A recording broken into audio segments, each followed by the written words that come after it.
പിതാവിനും പുത്രനും പരിശുദ്ധ റൂഹായിക്കും സ്തുതി, ആദി മുതൽ എന്നേക്കും തന്നെ ആമേൻ. ഇന്ന് ജനുവരി 2 വെള്ളി.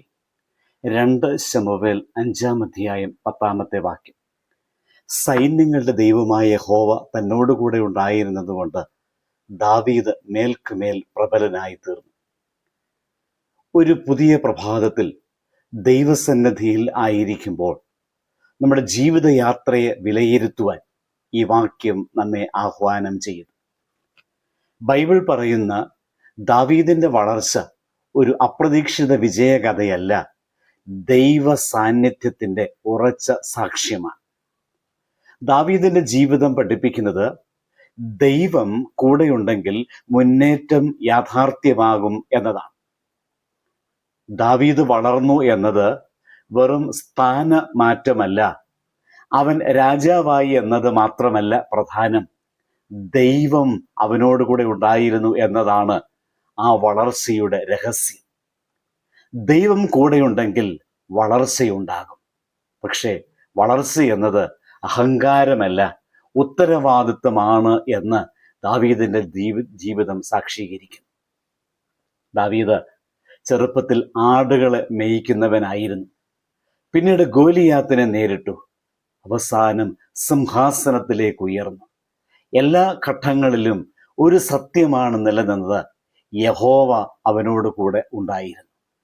ഇന്ന് നമ്മുടേതായ ജീവിതത്തിലും ഇതേ സത്യം പ്രയോഗിക്കാം. ജോലിയിലായാലും കുടുംബത്തിലായാലും എവിടെയായാലും നാം ചോദിക്കേണ്ട പ്രധാന ചോദ്യം ഇതാണ്: വിജയം എവിടെ നിന്നാണ് എന്ന് നോക്കുക. ദൈവം കൂടെയുണ്ട്. ദൈവം കൂടെയുണ്ടെങ്കിൽ പ്രതിബന്ധങ്ങൾ പാഠങ്ങളാകും, പരാജയങ്ങൾ തയ്യാറെടുപ്പുകളാകും, വൈകിപ്പുകൾ ദൈവസമയമാകും. ദൈവം കൂടെയുണ്ടെങ്കിൽ മുന്നോട്ടുള്ള ഓരോ ചുവടും അനുഗ്രഹത്തിന്റെ പടവുകളാകും. ദാവീദ് വളർന്നു എന്ന് ബൈബിൾ പറയുന്നു. അതായത് അവൻ മുന്നോട്ട് പോയി. കാരണം അവൻ വിശ്വാസ ജീവിതത്തിൽ മുന്നോട്ട് പോയി.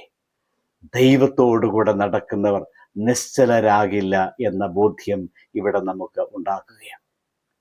ഈ പ്രഭാതത്തിൽ ദൈവം നമ്മോട് ചോദിക്കുന്നു, നീ വളരുന്നുണ്ടോ? പ്രാർത്ഥനയിൽ, വചനത്തിൽ, ക്ഷമയിൽ, സ്നേഹത്തിൽ. നമ്മുടെ ആത്മീയ വളർച്ച ദൈവ സാന്നിധ്യത്തിൻ്റെ അടയാളമാണ്. പ്രിയ സഹോദരങ്ങളെ, ഇന്ന് നമുക്ക് വലിയ പദവികൾ ആവശ്യമില്ല, വലിയ പേര് ആവശ്യമില്ല. ദൈവ സാന്നിധ്യം ധാരാളം മതി. ദൈവം കൂടെയുണ്ടെങ്കിൽ ചെറുതുപോലും മഹത്വത്തിലേക്ക് വളരും. ഈ ദിവസം നമുക്ക് തീരുമാനിക്കാം, ദൈവത്തോടുകൂടെ നടക്കാം. അവൻ നമ്മയും മഹത്തായ അനുഭവത്തിലേക്ക് അവൻ കൈപിടിച്ച് ഉയർത്തും. പ്രാർത്ഥിക്കാം. കരുണയുള്ള ഞങ്ങളുടെ സ്വർഗസ്ഥനായ പിതാവേ, ഈ പുതിയ പ്രഭാതത്തിന് നന്ദി പറയുന്നു. ദാവീദിനോടുകൂടെ ഉണ്ടായിരുന്ന അതേ സാന്നിധ്യം ഇന്ന് ഞങ്ങളുടെ ജീവിതത്തിലും അനുഭവിക്കുവാൻ ഞങ്ങളെ അനുഗ്രഹിക്കണമേ. ഞങ്ങളുടെ വഴികളിൽ നീ നടക്കുകയും ഞങ്ങളുടെ തീരുമാനങ്ങളിൽ നീ സംസാരിക്കുകയും ഞങ്ങളുടെ പ്രവൃത്തികളിൽ നീ മഹത്വപ്പെടുകയും ചെയ്യണമേ. ഞങ്ങൾ വളരുവാനും വളർച്ചയിൽ വിനയമുള്ളവരാകുവാനും നിന്റെ ആത്മാവിനാൽ ഞങ്ങളെ നയിക്കണമേ. ആമേൻ. ദൈവം അനുഗ്രഹിക്കട്ടെ.